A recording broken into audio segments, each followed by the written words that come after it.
Ok, bueno, pues el texto de hoy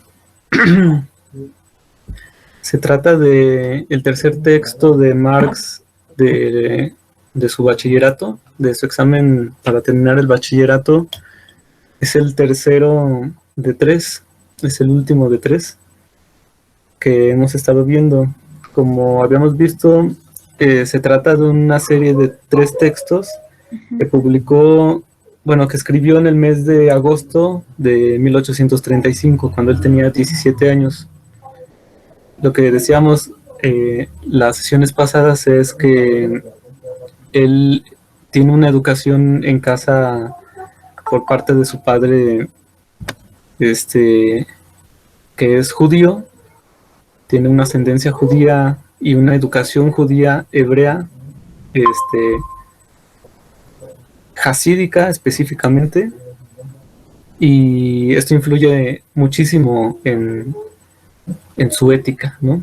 La ética, que es lo que va como a ser el hilo que conduzca su pensamiento a lo largo de toda su vida. Y esto no es al aire, sino que hay cosas que escribe en estos textos de su adolescencia que van a estar presentes en toda su obra, ¿no?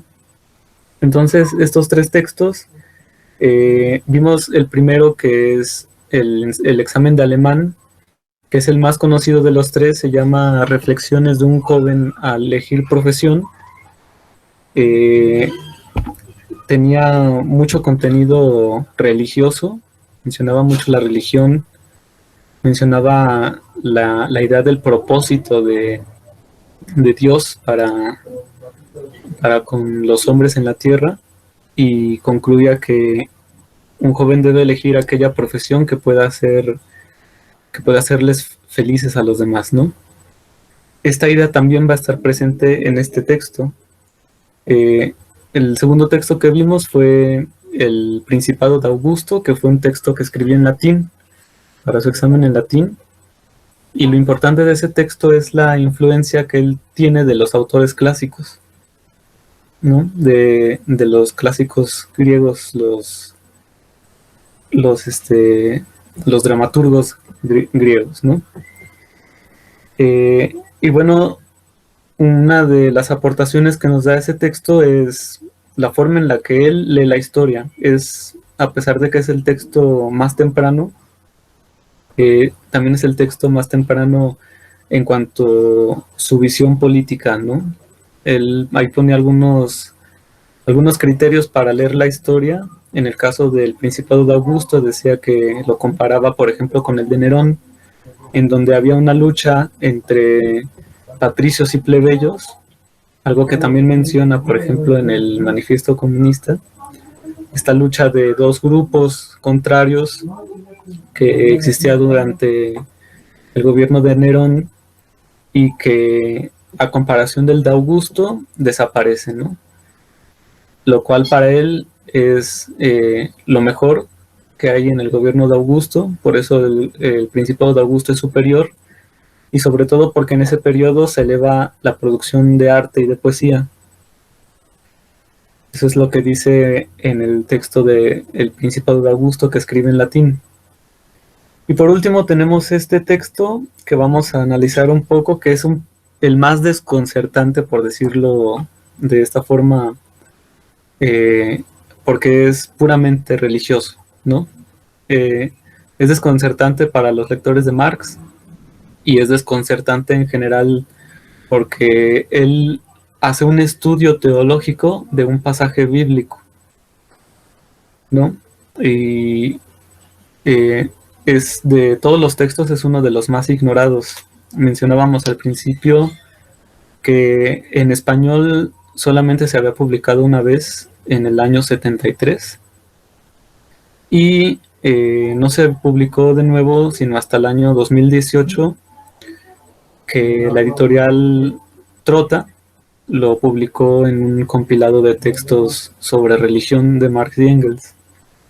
De hecho, fue el editor original del libro del 73 el que le sugirió a la editorial publicarlo, porque el contexto mundial y los tiempos en los que se leía el marxismo pues habían cambiado evidentemente, ¿no?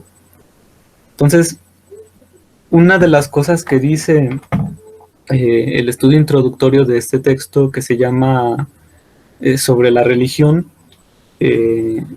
textos de Marx y Engels, editorial Trota, es que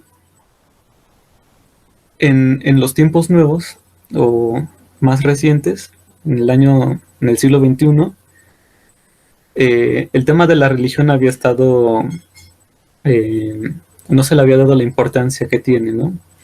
Ni en el contexto global social, ni en el contexto específico de las obras de Marx, ¿no? Siempre se había pensado que Marx era simplemente un ateo que negaba la religión y, y que todo para Marx era material, ¿no? Sin embargo, hay un texto clave también de las obras de la juventud de Marx, que es el de la crítica a la filosofía del derecho de Hegel, en donde dice que bueno, ahí menciona que en ese momento la crítica a la religión ya había estado agotada en Alemania o en la filosofía alemana, más específicamente. Sin embargo, dice algo bien importante. En ese texto Marx dice: la crítica del cielo se transforma en la crítica de la tierra, la de la religión o la crítica de la religión en la crítica del derecho, y la crítica de la teología en la crítica de la política. Entonces, en ese sentido, para Marx, la premisa de toda crítica es la crítica de la teología. Y esto puede sonar un poco extraño, pero como ya lo vimos en sus textos anteriores, tiene un sentido, porque la teología es lo que le da la razón ética al ser humano, de acuerdo con sus textos, con estos textos de bachillerato. Entonces, es por eso importante analizar seriamente la cuestión teológica en Marx, y, y es algo que no se había hecho con seriedad en los años anteriores, ¿no? En casi todo el siglo XX. Ahora bien, por otro lado, es curioso ver que Marx, a lo largo de sus obras, introduce ciertos capítulos o ciertos temas con entradas teológicas.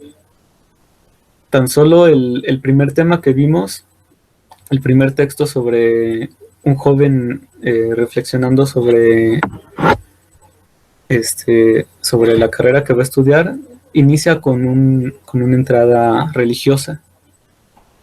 Hay, por ejemplo, el capítulo 24 del Capital inicia diciendo que la acumulación originaria en el capital es algo así como el pecado original, ¿no?, del cristianismo. Entonces, esas entradas teológicas, aunque parecieran que solo son formas retóricas o juegos retóricos de su estilo literario, en realidad lo que son o lo que podrían ser son premisas éticas o premisas que pueden orientar una ética, porque eh, para, para la ética como disciplina es la religión la que provee la idea del bien y el mal, ¿no? Como categorías absolutas. Entonces, esta es algunas de las razones por las que es importante tomar en serio la cuestión de la religión en Marx, ¿no?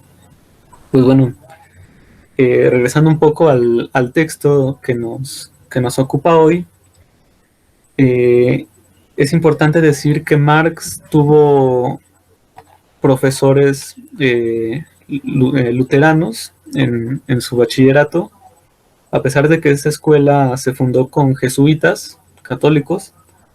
La mayoría de sus profesores eran luteranos. De acuerdo con algunas biografías, Uno de sus profesores se llamaba Johann Abraham Cooper. Este fue un profesor de teología, teólogo, tiene obras publicadas y estuvo muy cerca de la familia de Marx. De hecho, fue él quien convirtió a Marx y a sus hermanos cuando eran niños al protestantismo luterano. Él los bautizó y él posteriormente en el bachillerato le enseñó teología. Entonces, Marx desde un principio tuvo una educación muy apegada a la teología. Posteriormente, cuando entra primero entra a la Universidad de Bonn y después se cambia a Berlín, conoce a Bruno Bauer, quien también es un teólogo muy conocido. En ese momento era muy, muy conocido. Entonces, la formación temprana de Marx, siquiera antes de estudiar filosofía, historia, economía, lo que quieran, fue teología. Entonces ahí están sus fundamentos, ¿no? Y pues bueno, este texto se llama, les voy a compartir aquí mi pantalla para ir revisando algunas cositas.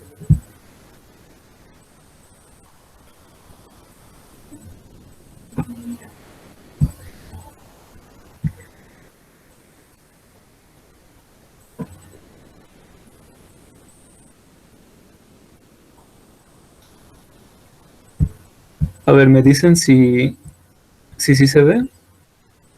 Sí, sí se ve. Ok.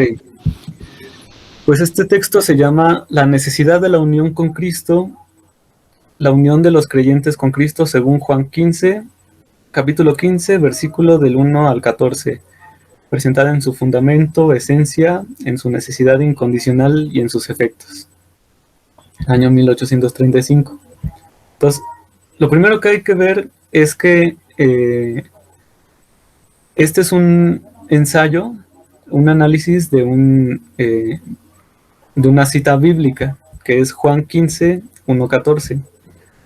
Ahora, para entender más o menos de lo que va a estar hablando Marx, nosotros podemos ir directamente a esta cita y es algo muy, muy breve, es muy, muy, muy breve. Lo podemos leer ahorita. Aquí yo les pongo la Biblia de Jerusalén, que tiene más o menos la traducción o los términos más cercanos de los que el mismo Marx está citando.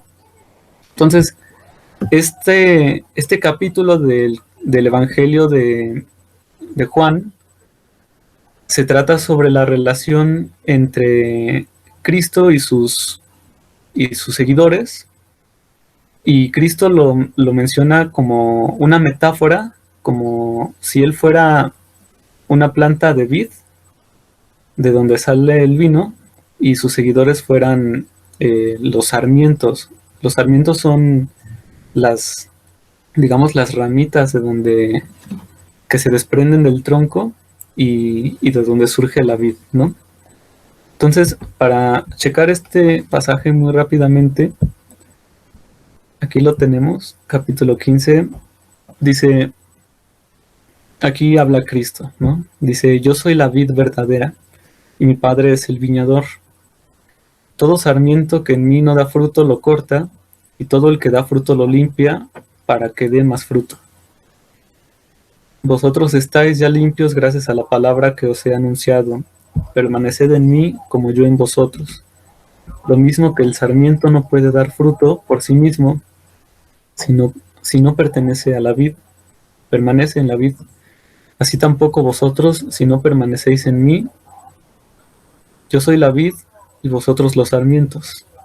El que permanece en mí y yo en él, ese da mucho fruto, porque separados de mí no podéis dar nada.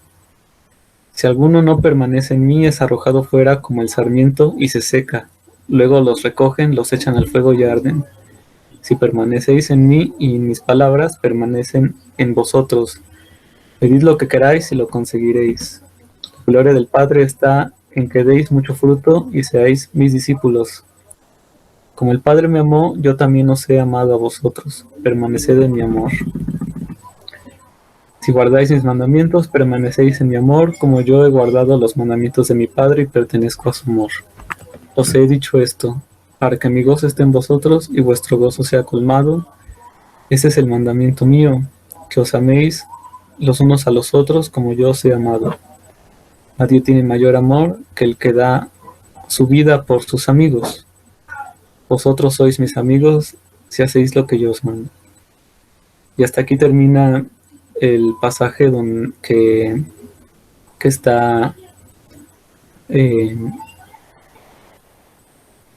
está leyendo Marx, ¿no? Ok. Bueno, Marx lo que va a escribir a continuación va a ser, en primer lugar, va a ser va a poner como la necesidad de la humanidad en tener una conexión entre el ser humano y Dios. Sin embargo, algo muy interesante que se lee entre líneas es que Marx está haciendo una crítica a la ciencia. Y ahorita lo vamos a ver. Lo dice muy entre líneas, pero lo menciona. Aquí tenemos el texto. A ver, lo voy a compartir.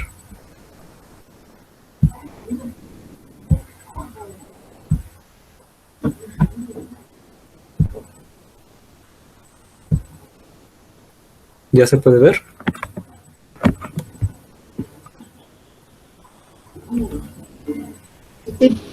Sí. Ok.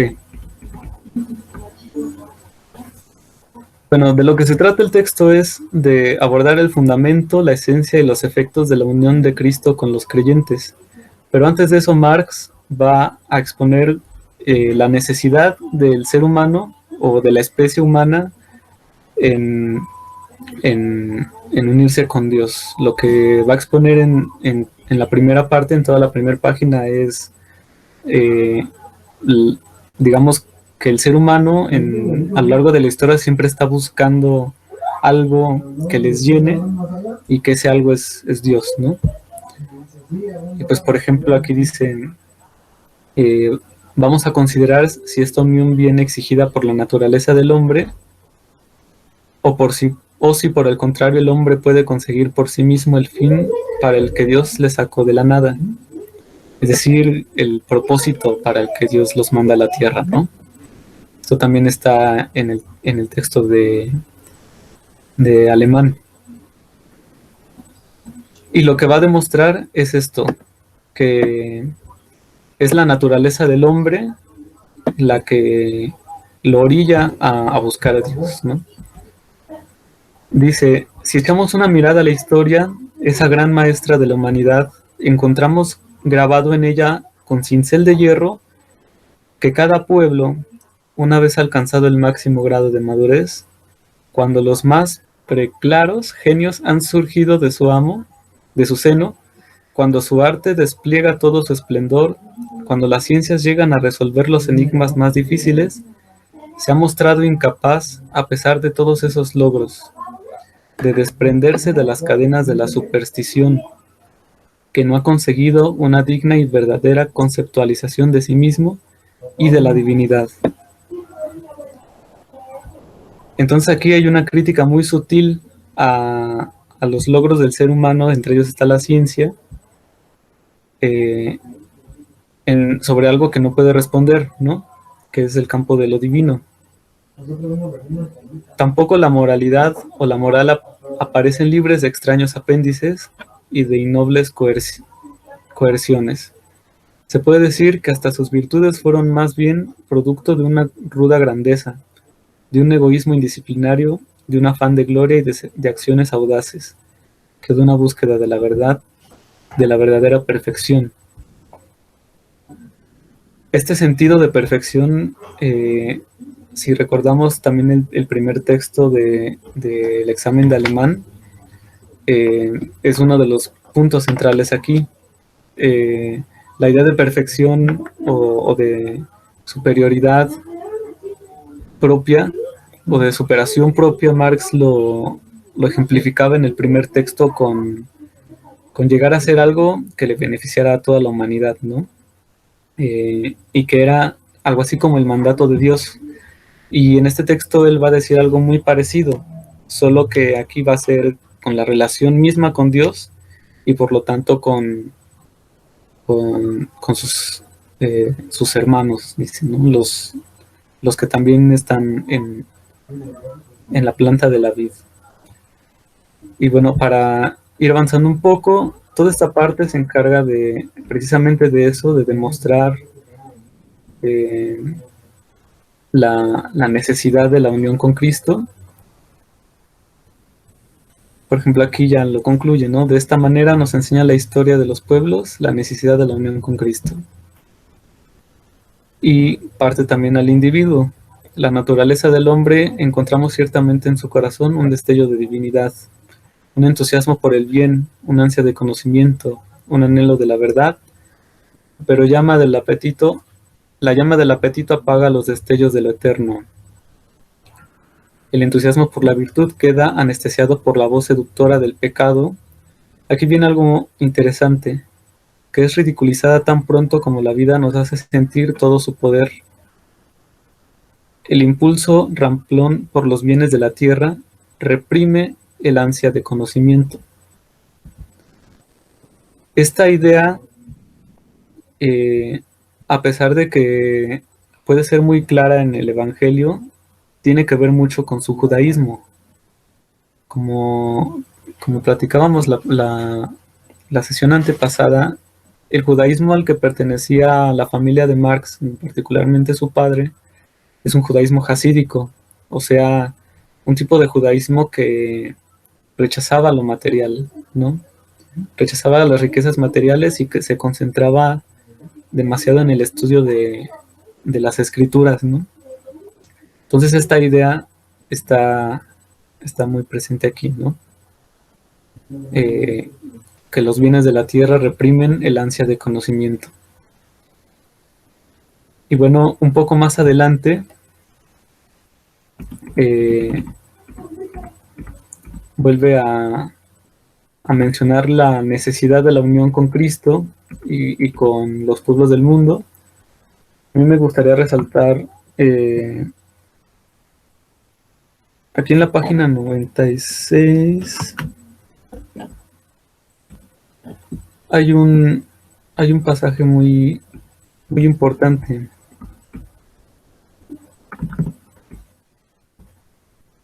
Aquí empieza a hablar Marx de la virtud. Eh, hay, hay algo importante que mencionar, que es que los profesores que tenía Marx eran anticantianos. Esto significa que, por ejemplo, para hacer un resumen muy burdo, la ética de Kant se centraba en que la virtud se alcanzaba a través de alcanzar eh, algo así como los axiomas éticos, ¿no? Él llamaba los imperativos categóricos, que son normas que todo mundo debería aceptar y, y a partir de eso alcanzar la virtud, ¿no? Entonces aquí Marx eh, expresa una especie de rechazo a esta idea, ¿no? Dice, la virtud no es ya una siniestra caricatura que plantea la filosofía estoica, ni tampoco el engendro de una dura doctrina de deberes. Esto se refiere a Kant, como vemos en todos los pueblos paganos. Por el contrario, lo que da de sí la virtud cristiana lo da por amor a Cristo, por amor a un ser divino, y si brota de ese manantial puro, aparece libre de todo lo terrenal y verdaderamente divina. Todo aspecto repulsivo desaparece, todo lo terrenal se va a pique, todo lo burdo se extingue, pero la virtud resplandece. Más abajo, ahí hace mención de algo que también eh, repite en sus otros textos de juventud.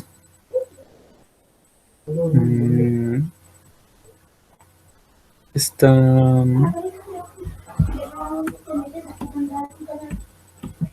creo que está un poco más arriba. Ahí está. La unión con Cristo consiste en una profunda y vital comunión con Él, en que le tenemos ante los ojos y en el corazón mientras nos sentimos poseídos del mayor amor por Él. Dirigimos nuestro corazón simultáneamente a nuestros hermanos, que Él une a nosotros más íntimamente y por quienes también se ha sacrificado. Esta idea de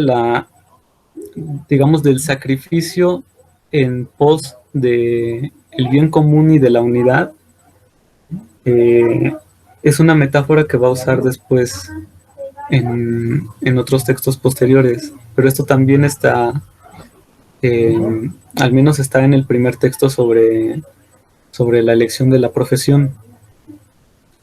Dice, el amor a Cristo no solo nos llena de la más pura veneración y respeto hacia Él, sino que también hace que guardemos sus mandamientos al sacrificarnos unos por otros y ser virtuosos, pero virtuosos por amor a Él. Y ya por último, para ir llegando al final,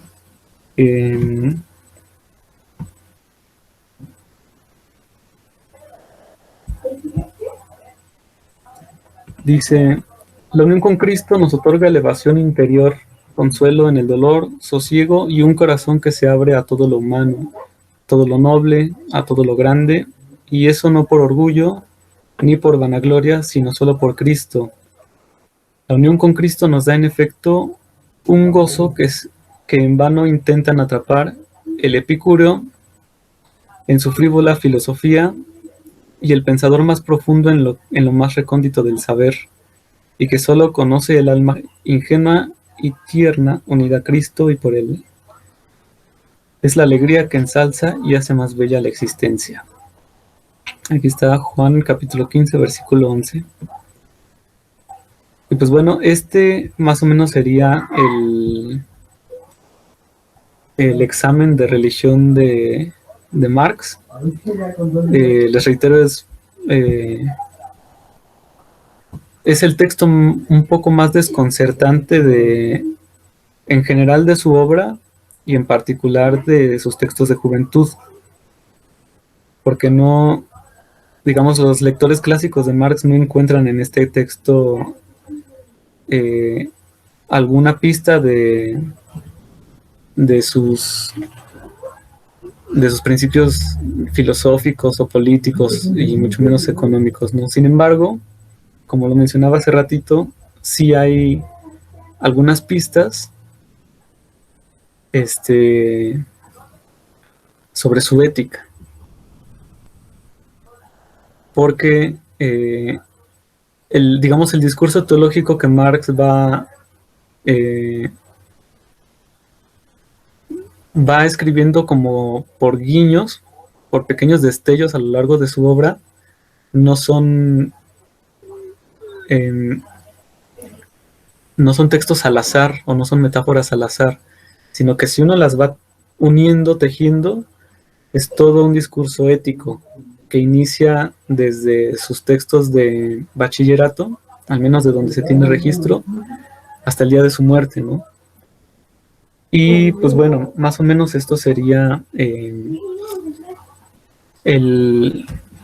texto de hoy. Dice, aquí me puso Vladimir primero a Berlín y luego a Bonn. Bueno, que yo recuerde, bueno, yo me he estado guiando por la breve biografía que viene en este libro, que yo les voy a compartir en el grupo.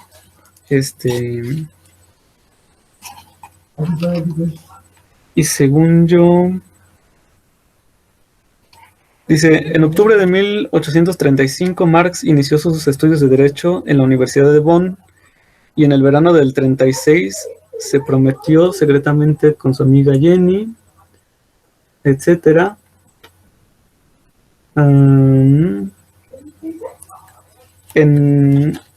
Después dice, en octubre de 1836 Marx dio por concluida su estancia en Bonn y se instaló en Berlín. Entonces, sí, primero fue en Bonn, después fue en Berlín. ciudad en la que permaneció más de 4 años. No más para aclarar. Y bueno, pues ahora sí, ¿qué les pareció a ustedes la lectura? Si tienen algún comentario, alguna aclaración, díganme cómo vieron. Si se me fue algo por ahí. Alexa. Pues, bueno, gracias por toda por la explicación. Fuiste muy claro y conciso. No sé, pienso que sí, efectivamente no sabía y no imaginé que Marx tuviera un origen. O sea, la verdad es que yo me estoy adentrando en su estudio apenas. em, pero justo no pensé que tuviera un origen con tintes, pues, o sea, tan religiosos, ¿no?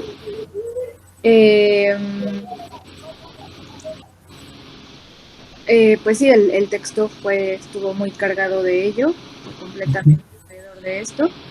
Y también me salta mucho como la idea que maneja de vicio y virtud, ¿no? Como que no le dice propiamente vicio, pero como que está constantemente mencionando o haciendo alusión a esa dicotomía. Y que justo algo que también me salta bastante es que la virtud, por ejemplo, no lo, o sea, que vea la deidad como algo externo como algo externo, ¿no? Como algo a lo que hay a lo que, déjame, se me fue la palabra, a lo que hay que, no,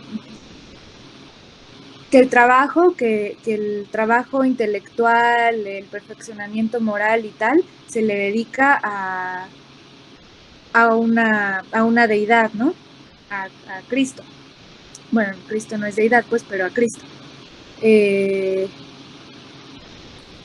En vez de más bien reconocer que pues esa deidad, esa fuerza superior está más bien pues de manera pues somos nosotros, ¿no? Nosotras, o sea que está dentro de nosotras. Entonces eso es lo que me salta un poco, que pues un poco por cómo justo había manejado esta idea de la responsabilidad y moral en los textos anteriores. Bueno, no leí el segundo, leí el primero, pero justo comentabas como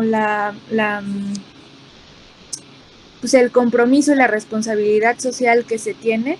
Justo me salta un poco cómo pues, fue tan enfático en el primer texto y ahorita pues más bien como la fuerza o la intención de actuar de cierta o cual manera, pues viene de algo externo más que de una fuerza interna. Pues ya, es eso. Sí, comparto lo que dices, Alexa. Vladimir, ¿tienes algún comentario que nos quieres compartir? Bueno, pues me presento, nunca había estado por acá. Me llamo Vladimir Loa y pues llevo un rato más o menos leyendo a Marx, no me atrevería a decir que lo suficiente, pero sí justamente tratando de introducirme a su pensamiento y por eso tenía también esa confusión, ¿no? Bueno, que no sé, todavía la sigo teniendo, ¿eh? Porque sí tenía como que la idea muy clara de que primero se había ido lejos, o sea, porque si vemos la geografía de Alemania, Berlín está como en el otro extremo de donde está Treveris o Trier, ¿no? Que es donde nace él. Digamos que está en el este de Alemania, ¿no? Y Trier está en el oeste. casi con Luxemburgo.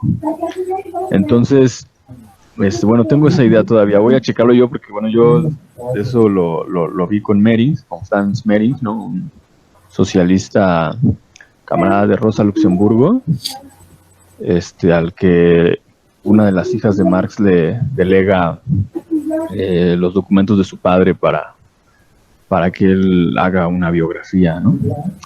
Pero bueno, más allá de eso,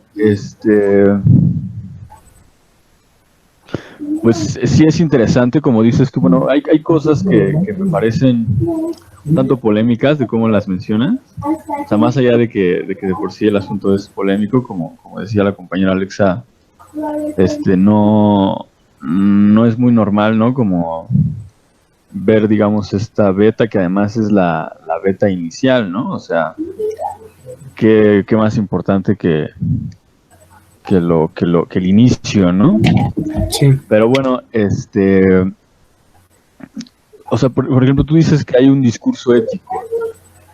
Yo creo que eso, o sea, la verdad no sé qué implicaciones tenga definirlo como un discurso, ¿no? O sea, no quisiera decir que no hay elementos éticos, y ya no solo éticos, sino teológicos. Pero pues ciertamente Marx no hizo, digamos, un tratado ni de política como tal, ¿no? En toda su complejidad, ni de ética, ni de otras disciplinas, ¿no? Podríamos decir que ni siquiera terminó el proyecto que se propuso tan amplio de un tratado económico o de crítica de la economía política, ¿no? Entonces un poco por ahí como que sí me gustaría a mí hacer pues no sé, como una reflexión de que pensemos las implicaciones de lo teológico a diferencia de lo religioso. Sí. Porque yo creo que en Marx, al menos hasta como yo entiendo estas distinciones, hay una crítica de la religiosidad como un fetichismo de, digamos, de lo divino o de lo místico. No sé, la verdad es que esos temas no, pues no los conozco casi nada, ¿no? Pero algo así, ¿no? O sea, como que lo religioso sería como, digamos, un fanatismo, ¿no? Por decirlo de alguna manera quizá más simple. Y en cambio lo teológico tendría pues implicaciones más profundas, ¿no? Que digamos sobrepasan una coerción del dogma y de la institucionalidad que históricamente ha tenido las interpretaciones religiosas de lo divino, de lo teológico, ¿no? Entonces, también en ese sentido es que yo entiendo, por ejemplo, en ese texto también de Juventud, de la introducción a la crítica de la filosofía del derecho, si no me equivoco, que dice que la crítica debe de partir de la teología, pero en un sentido de que la teología cobra, digamos, una función política, una función terrenal, o más que la teología, la religión como tal, ¿no? Justamente, entonces, ¿cómo se conforma un discurso de dominación? Entonces, eso por un lado, y por otro lado lo teológico, que eso sí ya sería algo más profundo, ¿no? Que yo creo que no, eso sí no, y con eso termino, yo creo que Marx eso sí no plantea que se critique, ¿no? O sea, bueno, no que no se critique, pero más bien ahí sí ya el plano sería pues espiritual, vamos a decirlo así, ¿no? Y ahí creo que pues los márgenes, digamos, de la disputa pues no son racionales siquiera, ¿no? O sea, y no por ello con eso de meditarlo, ¿no? Sino más bien son de otro orden, ¿no? Sí, de hecho, bueno, creo que para detener un poco un esquema, podría decirse que cuando Marx habla de la religión como religión, lo hace situándola ¿no? O sea, habla de la religión como institución, como, sí, como tú dices, como una herramienta que se puede usar para la dominación, pero hace, digamos, hace comentarios concretos sobre la religión, pero la teología lo usa más en un sentido abstracto, ético. Por eso lo pongo así. Algo así como lo dice, como lo dijo ahorita Alexa, todas estas referencias a la virtud, este, al, digamos, a aspirar a llegar a la virtud a través de la teología, es un discurso teológico. Y más adelante es cuando inicia la crítica a la religión como institución, ¿no? Por eso el texto de la introducción a la crítica de la filosofía del derecho de Hegel es a veces muy confuso porque combina teología y religión, pero él lo dice, usa palabras distintas, dice, toda crítica, a ver, lo tengo que apuntar.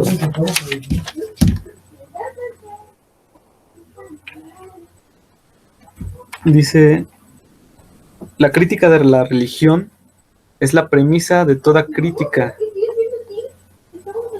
Y antes de eso dice, la crítica de la teología se transforma en la crítica de la política.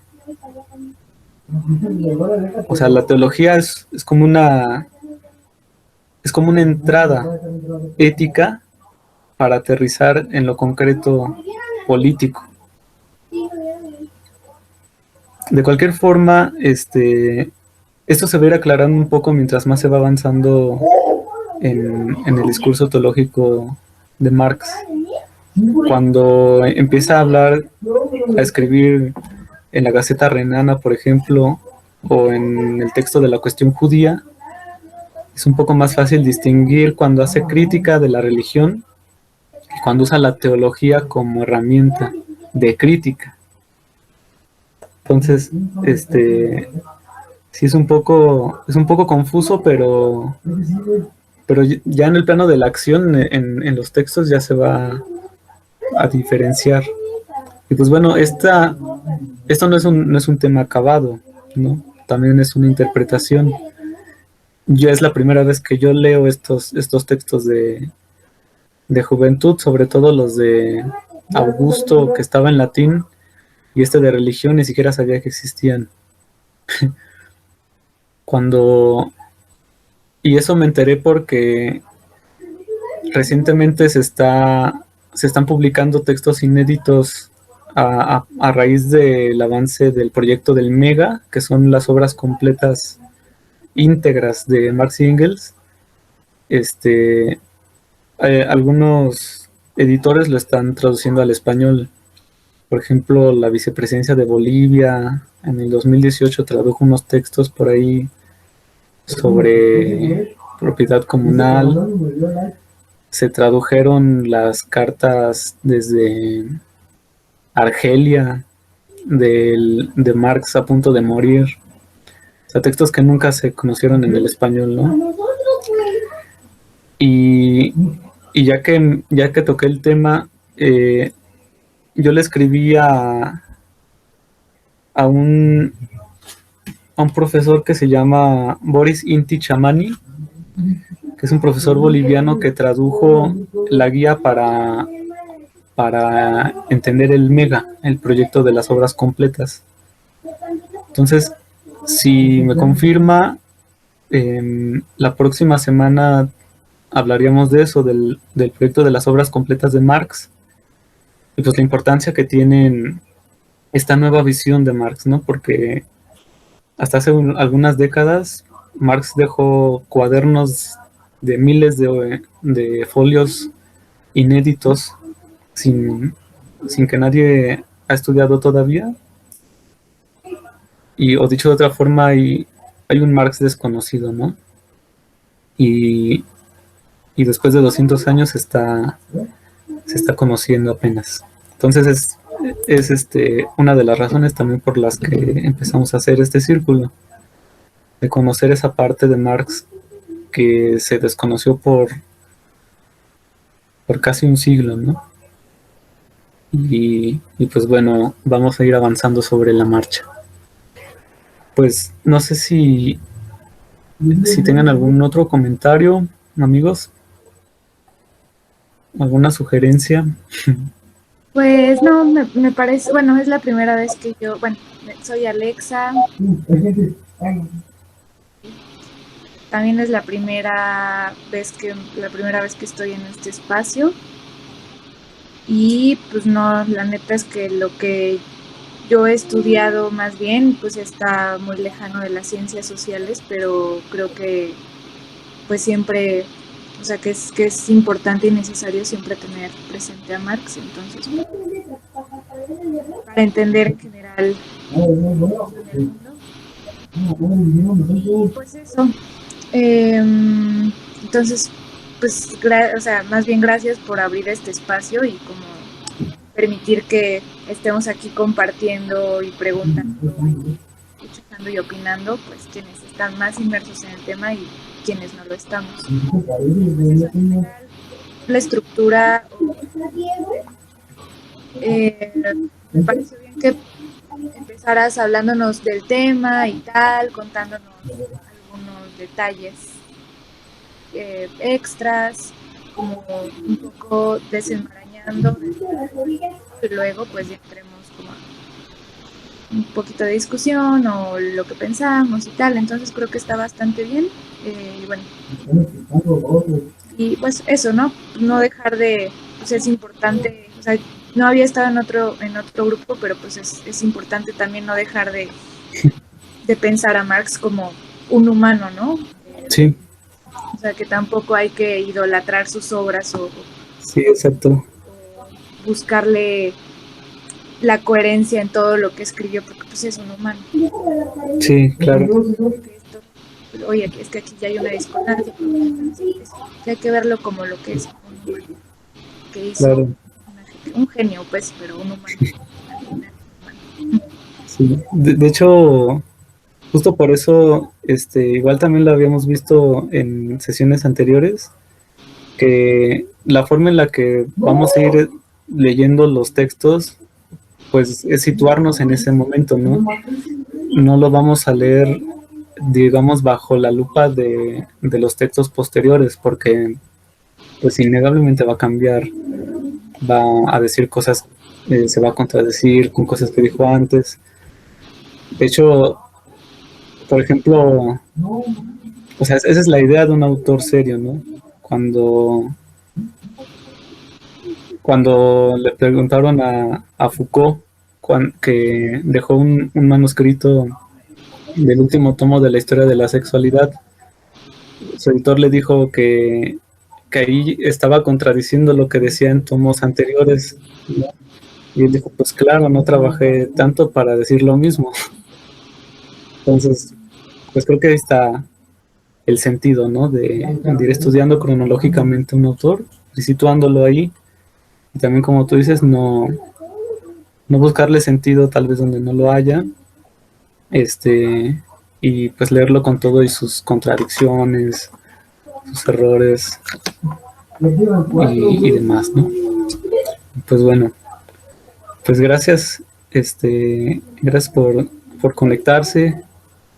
Ahí vamos a seguir pues impulsando este espacio y pues vamos a dejar aquí el video para los que quieran verlo, ¿no?